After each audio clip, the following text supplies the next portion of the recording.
If you think you have good cycling shoes, wait until you put your feet inside of these ones. And just like me, you will never go back.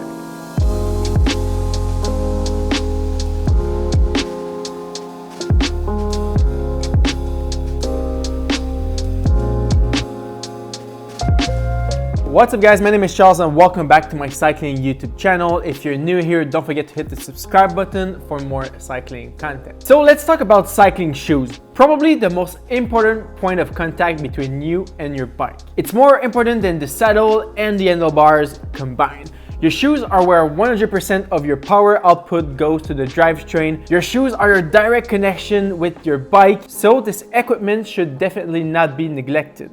A good cycling shoes will make a huge difference in your performance in terms of power output and comfort. I have experienced a few different brands such as Gyro, Specialized, and Northwave, but I ended up setting all these shoes when I discovered Bont cycling. Bont sent over their top-of-the-line road and gravel shoes for me to ride this year. So in today's video, we will take a deeper look at them, find out what are the difference between the Helix, the Vaypor S, and the Vaypor G. We'll also find out how you can find the perfect size for you. I will mold my shoes in the oven for a perfect fit, and I will share my final thoughts on them. Stick until the end of this video for a sweet discount. Alright, let's get into it. Let's first talk about the Vaypor S. I've been on these shoes for the past 8,000 kilometers, and man, I have nothing else but good stuff to say about them. Designed for speed and comfort, its unidirectional carbon monocoque chassis with Duralight upper and faux suede leather line makes it for a perfect construction. Bont claims that it's the most efficient power transfer platform currently available on the market, and I can certainly vouch for that. The dual BOA retention system is awesome. I freaking love the dual BOA system. You can easily release the tension mid-ride if you need more comfort, or you can tighten to the maximum in preparation of a sprint. The air vents located in the frontal area of the shoe really cool your feet down. The EVA thermo-moldable inner sole also has holes to let the air pass through, and it's a really comfortable sole. It adapts well to your feet. I think that Bont's best selling point compared to other cycling brands on the market is that most of their shoes are heat moldable to your feet. We will dive into that later into this video. At only 230 grams and available in a few colorways, this $379 USD shoes is definitely on the expensive side, but if you're serious about racing and cycling, this price tag is not that bad considering that you will spend thousands of kilometers and hundreds of hours in these shoes, so it's a really good investment. Now let's talk about the Helix, another top-of-the-line road cycling shoes.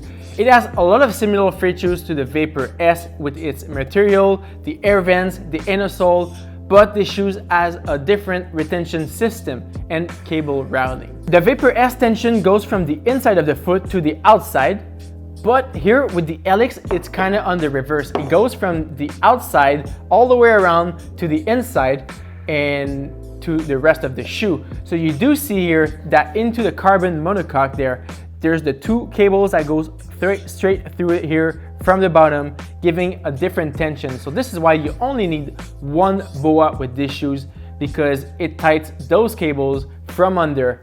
It's a really interesting feature. I'm not too sure how this retention system compares on the bike, as I have not really ridden those shoes yet. But I will be doing a dedicated video about it in the near future, comparing the Vaypor S with the Helix. At 399 USD and 260 grams, these shoes are slightly more expensive than the Vaypor S. For this model, I went ahead with the Reflex Ghost, so I will be more visible to cars early in the morning or late at night because there are plenty of reflective detail. Unfortunately, the Helix are not available in all white, just like the Vaypor S, but I mean, I got those already, and I already got those extra style points for the Instagram bangers photos. Having a pair of white shoes is just like, if you can keep them clean, it's the way to go. Both the Helix and the Vaypor S have really nice cleats position information under the shoe, so you can replicate your cleats position exactly on both feet. I'm not a bike fitting expert, but in my experience, most of the time, the cleats should be almost all the way at the bottom or at the back of the position, and you should drop your saddle height just a little bit. This is for a maximum power output by pushing with a flat foot instead of pushing with your toes or the front of your shoes. And that just makes sense that you have more power when you're pushing in this kind of rotating position than if you're pushing like this. So bring your cleats back, bring your saddle down, and it will help you have a more flat foot to push. The next shoe we will talk about is the Vaypor G. I will go more in depth about these shoes in the gravel series video. Do not hesitate to check it out. The playlist is right there. But this shoe is basically a Vaypor S with SPD clips mounting at the bottom, better grip plate, bumpers, and toe protector. Because when doing gravel, you are most likely to encounter rocks, dismount your bike, walk a little bit more, and go through dirt, so black shoes is a good call here. They also sent a pair of MTB Plus. These are a lot more affordable at 189 USD. Because they are entry level, I do not have much to say about them. I don't know anything about mountain bike. I simply did a photo shoot and they gave me those extra shoes. But I guess I could use those for gravel too. Just a lot less support than the Vaypor G, but same mounting options. Most Bont shoes are available in semi-custom and full customization, but you will have to drop big money for this service at 539 USD for the semi-custom and $1,099 for the full custom. Whew, that's expensive. But you could go super creative with your shoes and design the perfect match for your bike or your team kit, or both. In my case, I just preferred the plain and white simple shoes, but maybe in the future I could do a custom one. We will see. Now let's go through the fitting process of Bont shoes. This can be a hassle to pick the right size over on the internet without fitting them first. Over 10 of you guys messaged me on Instagram in the past weeks with questions about sizing. So I will do my best to cover this topic well. On Bont's website, they have a wizard. You go to support and size chart. Then you pick the model you want. In my case, I will do the Vaypor S. You will need a piece of paper, a pen, and a ruler. Placing the sheet of paper against the wall, place your heel against the wall at approximately 1 millimeter and put your weight on the forefoot while keeping firmly the heel on the floor. Make a line from the longest part of your foot and the widest. Use a ruler to measure both feet length and width, and then enter the measurements of each feet and click go. You see here it proposed me size 42, and that's what I got with the perfect fit. Next step for a perfect fit is heat molding. So I will go ahead and do so with my Helix. Preheat your oven to 70 degrees or 160 Fahrenheit and remove any cleats or mounting screws and the inner sole from the shoe. Place the shoe in the oven for 20 minutes. Do not overheat as it can void your warranty and damage the shoe. Once the timer rings, take them out of the oven and let them cool a little bit before placing your feet inside of them. Once at the right temperature from filling it with your hands, place your feet inside and tighten the straps.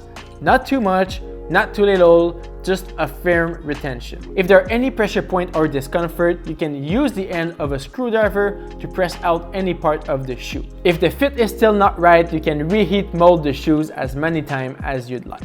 So in conclusion, do I recommend the Bont shoes?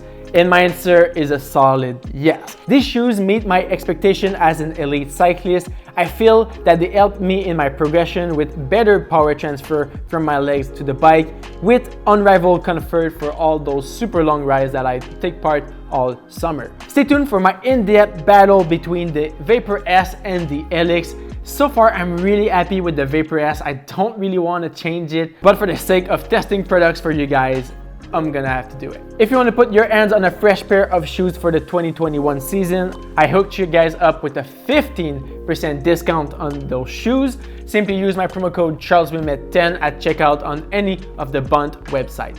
As usual, I do receive a kickback from those sales. It funds me to become a full-time cyclist, so thank you.